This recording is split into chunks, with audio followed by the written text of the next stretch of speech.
So how many of you guys have heard about a little guy? His name is Dave Ramsey. All right. Can I get a little over under? How many of you guys know about Dave Ramsey? I don't. Never heard of him. I don't know. Really? I know about him. Who? Never heard of him. Okay. Is he related to Gordon Ramsay? No, he is not. Right.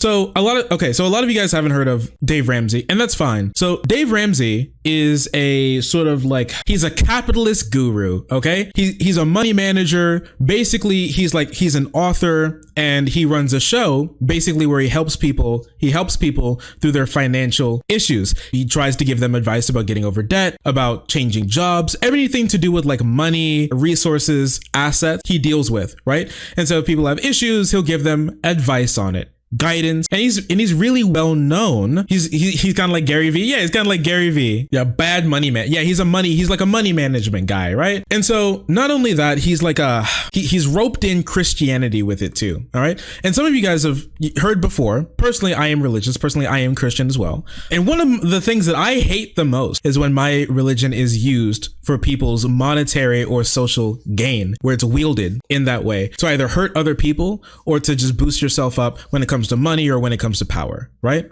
It's that's one thing that I hate a lot. Dave Ramsey is really well known in like the Christian space, especially the prosperity gospel space. Yeah, you're right. Prosperity gospel space, about managing money in a prosperous, Jesus loving way.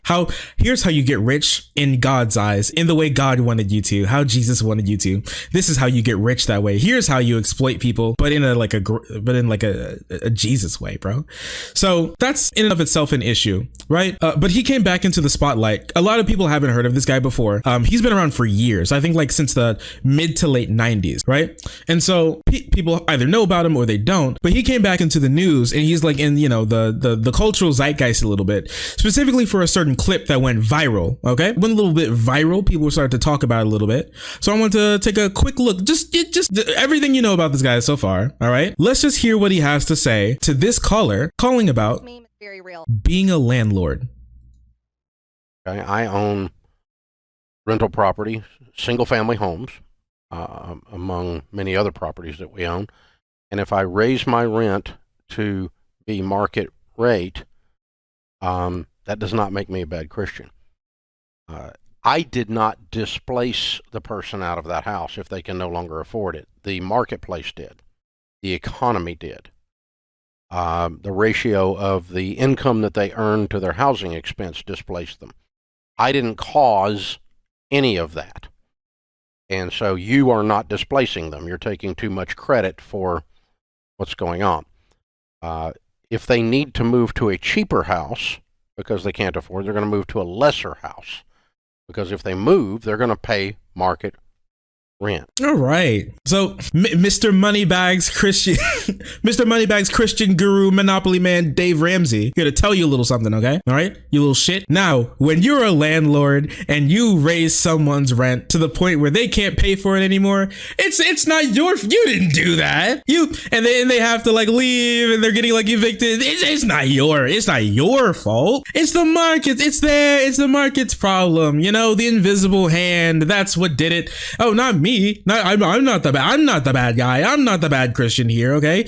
Jesus would have wanted me to kick you out on the street. Jesus would have wanted me to tell you that you lose your house. Okay. Jesus would have wanted me to take you to eviction court. Okay. That's what he would have wanted. That's what he would like. You guys remember, you guys read through Matthew, right? In like what Matthew 30, 50, like 30, 50 or something, right? Where Jesus turned to his disciples and when, if y'all bitches can't pay for shit, then y'all better get out. Something. I'm paraphrasing a little bit, but he said something along those lines, right? What are you talking about? Supply side Jesus. Yeah.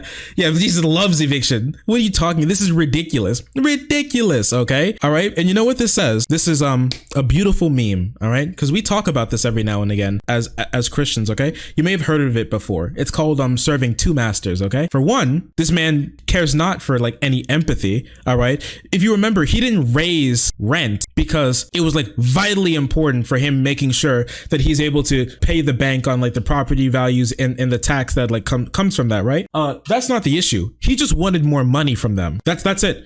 He wanted to take more of their money. He wanted to be more of a piece of their paycheck. That's the reason why he raised the rent, because he felt like he could get away with it. That's the only reason. And so this is a little thing we call serving two masters. Okay, you can't serve two masters. It's a big idiom in Christianity, right? And typically that's in regards to two. The two masters are God and money. Very alluring to different types of people for different reasons. And so in this space, they talk a lot about how you can't serve two masters. You can't pretend to be a good Christian while also doing all of this stuff in the pursuit of more money. It's not like you need it. It's because you wanted it. And because you wanted it, you displaced other people. You hurt other people. And that in no way, shape or form corresponds with the Bible. Accountability is for ungodly heathens. Matthew 4:20. That's true. I read that before. That's true. That's true. All right. It's in there in the 88 books. I promise it's in there. Okay. Listen, this is cringe. And he's been doing this for a really long time. A lot of churches use this guy's teachings to kind of, help them out. You guys had problems with money. Well, listen. Okay. Listen to this guy. You can get your shit together. All right. Pull yourself up by your bootstrap. Like they're bootstrap memeing in church. Bootstrap memeing in church. What's wrong with you? You're insane. Okay. You're wild. All right. Using that, like, it's supposed to be like it's so weird that people use these types of like things to try to prove their point, where the saying itself was made to disprove you. You literally cannot pull yourself up by your bootstraps. Like when they go like one bad apple, it ruins the whole bunch. You got to remember the last part of it. Okay. You got to remember the other part. You got to take accountability for the things that you do. It's very easy to place everything that you do good, right, is your doing. Everything that happens that's bad or can be seen by bad, the actions that you take in the pursuit of more money, that's the market's fault, okay? Oh, me? Oh, I own all these properties and I'm like so financially stable. That's just me, okay? I did that. That's me.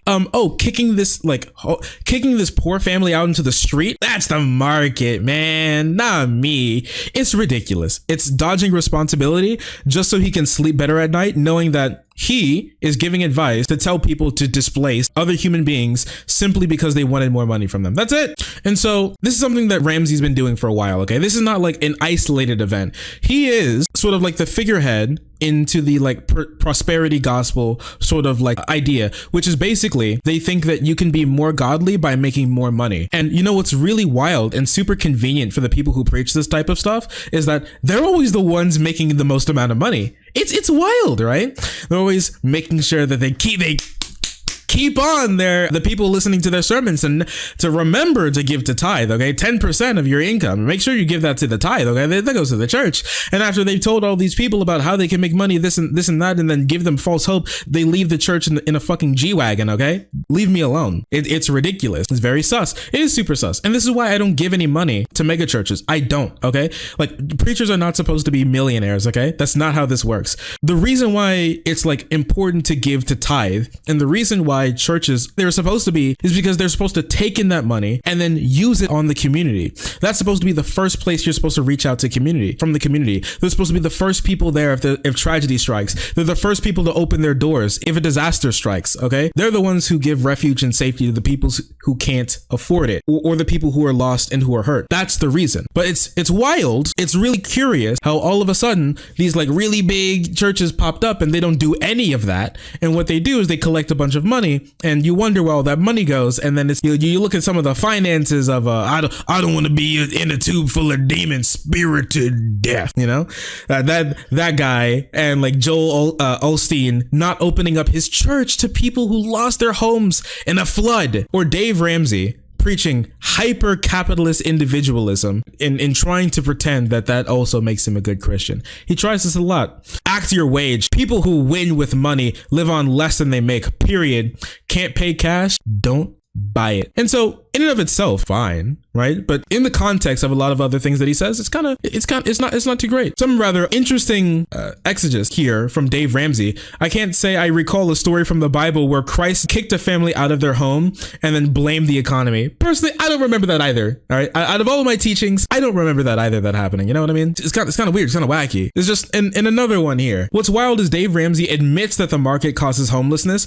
but tomorrow he'll blame poor people for choosing to be poor. Yeah, here's the thing. Okay. Hey, if you didn't want to be kicked out of your house, just like make more money. Have you guys ever thought to yourself, man, this is not a great place to be financially right now. I'd like to bring you some like crazy news. Just make more money. Have you ever thought about that? Have you ever thought about that? Just having more money. And if you did that, you just wouldn't be poor, idiot, dumbass. You gotta think a little bit harder about this one, chief. Right? This one's your fault. You put yourself in that position. Oh, have you know 70% of millionaires are self-made. You could be there too. You could be just like me, but you chose not to. It's the sort of temporarily embarrassed millionaire hyper individualist mindset that allows Dave Ramsey to rake in oodles of dollars off of these people's misery as they sit and suffer.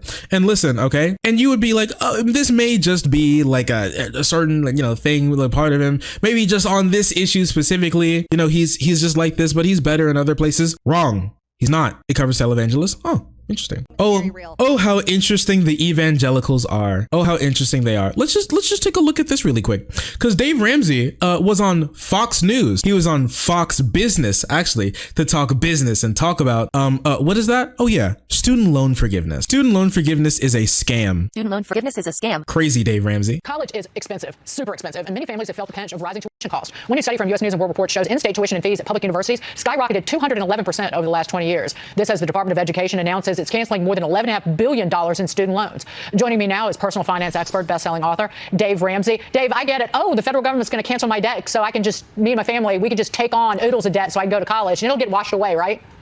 Yeah, right. So the $11.5 billion was normal course of business. If you become disabled, you have always gotten your student loans canceled, and that's a cancellation program that's always been there and has always worked. The other thing is if you got defrauded by a school that went out of business, you get that student loan canceled. That's always been there, and it's always worked. The cancellation that they're all bragging about that doesn't work is the public service student loan forgiveness, and 98% of the people that apply for that so far have not gotten forgiveness. Wow. Only 2%. That's known as a scam.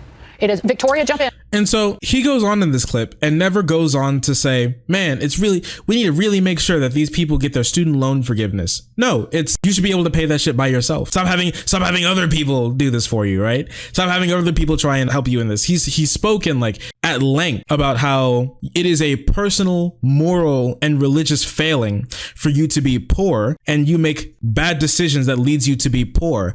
In this country, we have some of the lowest social and economic mobility of any developed nation, which is around 30% in a lot of places, which means that if you're born poor, there's like only a 30% chance or less that you're going to go from poor to like working paycheck to paycheck, or paycheck to paycheck to like middle class, or middle class to upper class. That's the type of mobility we're talking about. It almost doesn't exist, but that won't stop him from preaching this type of stuff, because what it does, it makes people money. It gives them false hope and a false idea that that one day something's going to change, and they keep calling in and they keep donating and they keep watching all of Dave's ads as he rakes up all of this cash as they suffer with having absolutely nothing, and with crippling debt, without truly challenging the system. He just wants to buy into the system. He just wants to make sure that it's Christian capitalism, it's Christian abuse, it's Christian coercion, right?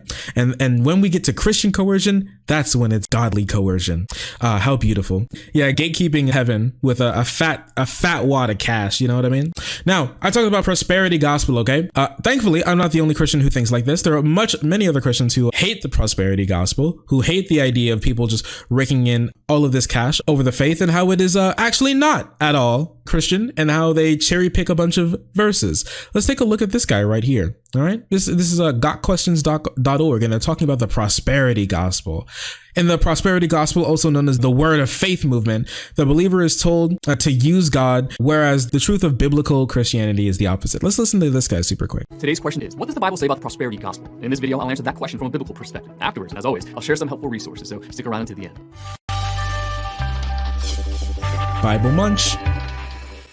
In the prosperity gospel, also known as the word of faith movement, the believer is told to use God, whereas the truth of biblical Christianity is just the opposite. God uses the believer.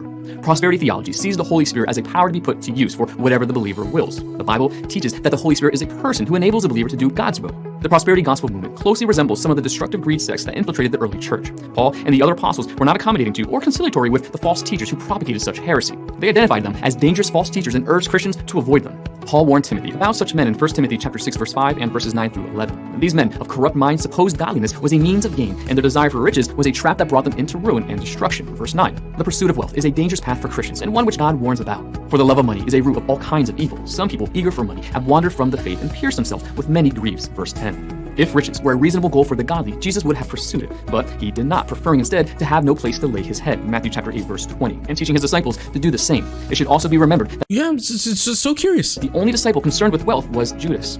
Paul said, I mean, it's just super curious, man. Like, all throughout all the stories and the tales, man. It's just like it's the only disciple to really be caring about money that much was Judas. And what happened? What did he do? Who's that guy again? Huh? Curious.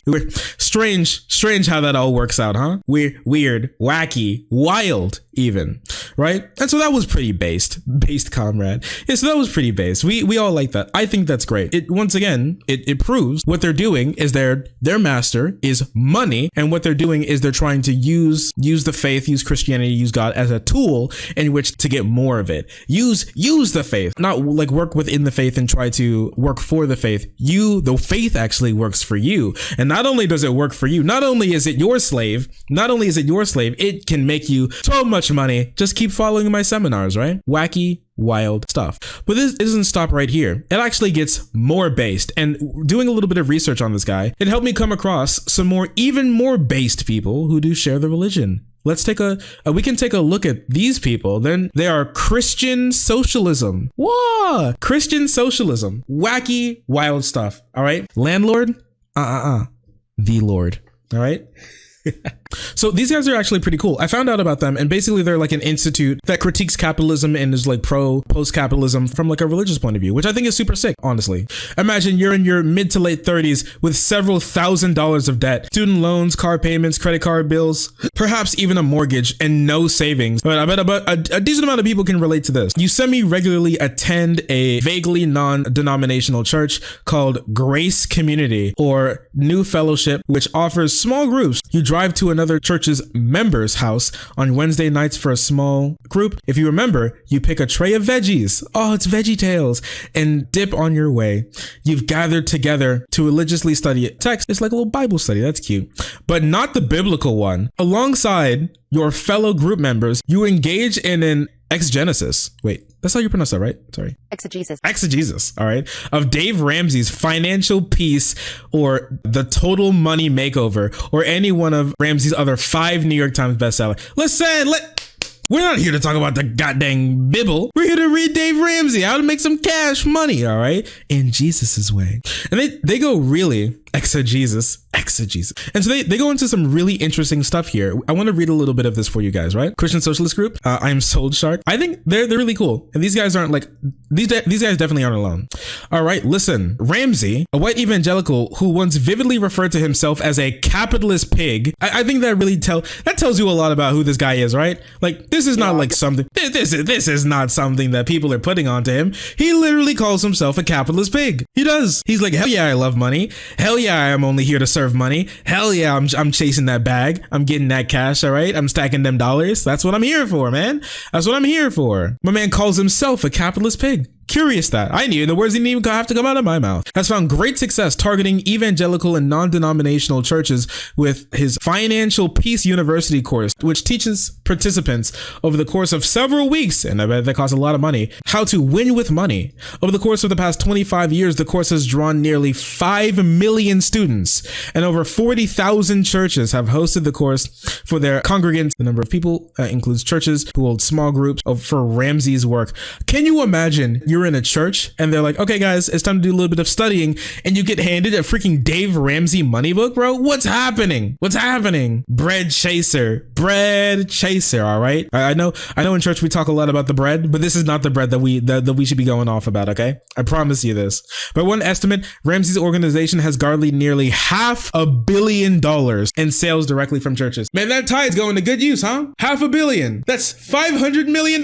Man, They're definitely getting blessed. Oh, so blessed. Oh my goodness. Oh, the capitalist pig. They're getting so blessed. Oh my goodness. Who could have seen this coming? Oh, wow. Yeah, that's quite a big bag. Fill them up. Ramsey doles out his financial counsel in explicitly religious terms, peppering his instructions with references to scripture. For instance, when his listener asks if she should co-sign a lease with her younger brother, Ramsey gives her a flat out no. Proverbs 17:18 says, one who co-signs for another is stupid. But Ramsey doesn't just foolishly intersperse Bible verses into his advice. He goes several steps further, imbuing his war on debt with a grave moral and spiritual consequences. So here's the rugged individualism that someone like a capitalist pig would engage in. So what he's trying to do is separate people from their working class, separate people from the situations in which they find themselves, separate them from all of that, shed all of it away, and say that it's just your fault. It's your fault. If something bad happens to you, that's your fault. And while you're crawling up to get that bag, all right, that's the market's fault. That's not their problem. Everything that you do that makes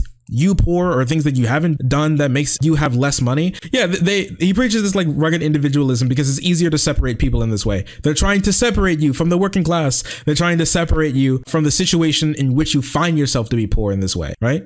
So he never will critique the system. And if it does, it's just because it either coddles people too much, it stops them from being absolutely poor, or he says, oh, it's just the market's fault I had to kick those people out into the street. To stops him from taking any responsibility for his actions that he takes as a, what do he use for himself? Capitalist pig? Huh, curious. If you are broke and poor in the US or first world economy, the only variable in discussion you can personally control is you, okay? I've never heard something so fake in my entire life. Ramsey once said, there's a direct correlation between your habits, choices, and character in Christ and your propensity to build wealth. And here it is. And here's the connection, boys. And here's the most disgusting connection that he makes. If you're poor, you're a bad Christian. You're a bad Christian. You're not doing it right. That Christianity is when you make money, and the more money you make, the more Christian you are. And when you make a whole lot of money, that's godliness. Listen, being a capitalist is right next to godliness. Is that right? It's right there. Terrible, awful, garbage human being. He's terrible. As a writer, Eve Edinger noted in a recent piece on the long-term spiritual and psychological effects of Ramsey's belief system, tying financial status to spiritual worth can launch a person into an unending spiral of fear and shame.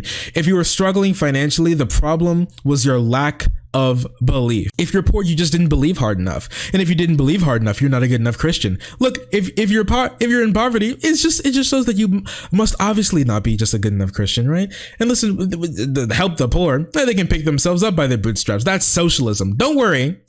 Dave Ramsey also has a lot of words for socialism too, and none of them, may I tell you, are good. None of them are good. Jesus is about to flip some freaking tables. Listen, when Jesus was flipping tables, okay? They were like, hey, whoa, my man. Hey, big JC. Whoa, calm down, man. Listen. The market made us do all this gambling. The market made us do all of this in the church. Well, calm down. It's the market. Come on, it's the market, not me. You piece of shit. You awful, garbage, terrible human being. Listen, God's ways of making money. Whoo, baby. Hey, someone criticizes Ramsey again. Take God's word on this and save up to pay cash for things other people might borrow. It's certainly convenient that God's words and Ramsey's are the exact. It's so wild that the thing that makes Ramsey all this money seems to line up almost like every single time directly with these Bible verses that he keeps throwing on. Huh? Judas was a class trader. That's true. That is true. Listen, I'm buying my God-fearing Lambo. All right, right?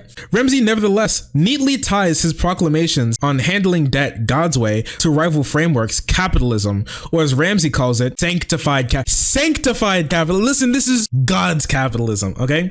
This is the Lord's capital. I hate it so much. It's just, do you have no shame? Do you not care for anything? You'll just use anything you want to springboard yourself into having more money. Nothing is off the table. It's just make as much money as possible and book it. It's just so gross. I hate it. Sanctified capitalism. Kiss my ass. And socialism, a pejorative Ramsey applies to anything he doesn't particularly like. Texas funding welfare programs are socialist. When you are righteous with other people's money by using the government to take it away from people so that that you can do righteous acts, that's an act of liberal socialism. My man literally just said liberal socialism. The sewer slide has never looked as good as it does right now. It has never looked as good as it does right now. Never in my entire life has it looked so good. Are you guys ready for a little bit of liberal socialism? I hate my goddamn life, bro. And it's simply, this is the most like Christ-like thing that you can do, helping the poor with money. Just help them. We judge a nation by how it treats their most vulnerable. Help them. There's nothing wrong with, he's against taxes. He's using the Bible to say taxes are bad. I hate my life. Welfare programs are socialist. Jesus didn't say that, baby. Jesus didn't say that's how you serve the poor, to give your money to Obama and he gets the credit. Oh, baby. Oh, it's so, listen, I don't remember anything in the Bible that says that you should give your money to Obama. Get out of the way, Obama. Okay, let me tell you, I need to get back to my Christ-like money money hoarding. All right, Obama, insane, bro. He's out of his goddamn mind, man. Obama, who cares about the credit? Listen, look at that. He only cares about donating to poor people just so he can get the credit, so he can tote it around. Who cares if you get the credit or not? It doesn't matter. It doesn't matter. Help those people. Give them money. They need it. Who cares about the credit? Canceling student loan debt is socialism. If you're such a freaking baby that you can't step up and take care of your business, Social Security is rather inexplicitly socialism. The Affordable Care Act is an excuse for the government to take over private companies. Even allowance money is welfare, which is socialism. You can't give your kid an allowance. Hey guys, you cannot give your kid an allowance, okay? Because that's literally, I remember when Karl Marx was writing Das Kapital, okay? I remember in there, he specifically said, giving baby Jimmy $10 a week is peak socialism, okay? It's pure, that's why the USSR failed, all right? Is because not everybody had an allowance. Socialism is one allowance. Ramsey is an enthusiastic proponent of free markets. I don't like governments telling me what to do, but admits that corrupt actors will make their way into the system. So loan sharks, all right, and money launderers. In such cases, Ramsey believes that the market will punish someone who doesn't do a good job. It's the market. The market is living. The market is breathing. The market controls us all. Markets do not fail us. We fail markets. Listen. Don't. We don't need the government to step in. They will be punished. Yo, dude, it's true. He does think the market is literally God. The market is his God. Money is his God. I'm telling you, it's the old adage, you can't serve two masters, has never made more sense until you reach good old boy Dave Ramsey. Capitalism that works. Capitalism that works. This is the same cope that's like, that's not capitalism. That's cronyism. That's crony capitalism. How do you think it got there? Through capitalist means. I call it sanctified capitalism. The cope. It needs to have a moral component to it, but apparently that doesn't have anything to do with kicking out poor people onto the street, where people are doing the right thing because doing the right thing attracts customers and doing the right thing keeps customers. Ramsey told Fox Business, capitalism that's all about me. Any kind of Ayn Rand thing with selfishness, how much I can get, no rules, lets me just plunder. That's not capitalism. That's anarchy. I think I'm gonna have a goddamn stroke on stream. Giving poor people money is socialism, and laissez-faire capitalism is anarchy. I'm opening the manhole cover, man. I got my goddamn crowbar, all right? Call me Freeman, because I'm getting in this goddamn sewer, man. And no one's going to stop me. This is disgusting. Are there markets in the room with you right now? Yes, they're everywhere. They're omnipotent and omniscient, okay? Alternate universe, Rave Ramsey teaches political organization and labor solidarity and throws crazy rave party. He doesn't look a cool guy. That doesn't like he would be a pretty cool guy. He only defends capitalism by dismissing all of its ills in the system to entirely disparate from his own version, one sanctified by just enough regulation to keep the worst evils at bay and placed by neighborhood watch of groups of customers. So yes, he's in favor of like laissez-faire capitalism, but like, just, hey, listen, companies just won't do bad things, because when companies do bad things, they just like lose money, right? That works so much for Nesquik, right? That's why Flint, Michigan is perfectly fine today and still don't have lead in their water. Flint, Michigan never had lead in their water, right? Because Nestle would do good things and not bad things, right? Because I am very smart. I am very smart. Journalist Susan Durian in their 2007 analysis remains insightfully relevant. The way Ramsey went broke is not too much like how many of his callers do. He didn't lose his job or have huge medical bills or dig himself into a credit card debt or gamble his money away. He was an over-leveraged deal maker, a hotspot who stretched himself too far and got caught in changing federal banking regulations. Moreover, Ramsey's ultimate answer to financial woes is to declare bankruptcy, an action he discourages his own adherents from taking. I can't find in the Bible ever where it's okay to not repay what you owe. And he's disgusting. He's terrible. He himself used bankruptcy to get away from his capitalist adventures and failures. And yet when other people feel like doing the same thing, now he's like, you are selfish, you are terrible, this is your fault, you can't allow this to happen. And he's going to use the Bible as a cudgel to beat people over the head with it. By preaching this message, Ramsey encourages people to not see their problems in the greater context. You don't see yourself as part of a group, you see yourself as alone. And this is what capitalists do. Capitalist pigs, this is what they do. They want you to be alone, because alone you beg, together you bargain. And they don't want any people bargaining. That violates the market. They don't want people to get in the way of kicking people out of their house. That violates the market. They don't want to make sure that we increase taxes to help pay for poor people to make sure they can stay on the street. That's socialism. That violates the market, because the market is the most important thing to him, not the religion that he proclaims to be a part of or follow. What he really cares about is making the most amount of money out of the most amount of people possible. Christ coin? Yeah, I can see this. I can unironically see Dave Ramsey one day backing a cryptocurrency called Christ coin, where it's a pump and dump scheme. All right. And okay. I didn't make the pump and dump scheme. The reason why people lost all of their money in the pump and dump was not my fault. It was the market. If the market didn't want me to pump and dump, they could have they shouldn't have let me. Come on. Listen. It's a win-win. It's a win-win. Better luck next time, Chief. Buy a couple more sessions of my courses. Maybe you'll get there one day, buddy. Ridiculous. And this is where all of these prosperity gospel people fall, which is spending their time doing everything possible to make sure they make the most amount of money from the most amount of people while caring very little about the religion they proclaim to follow.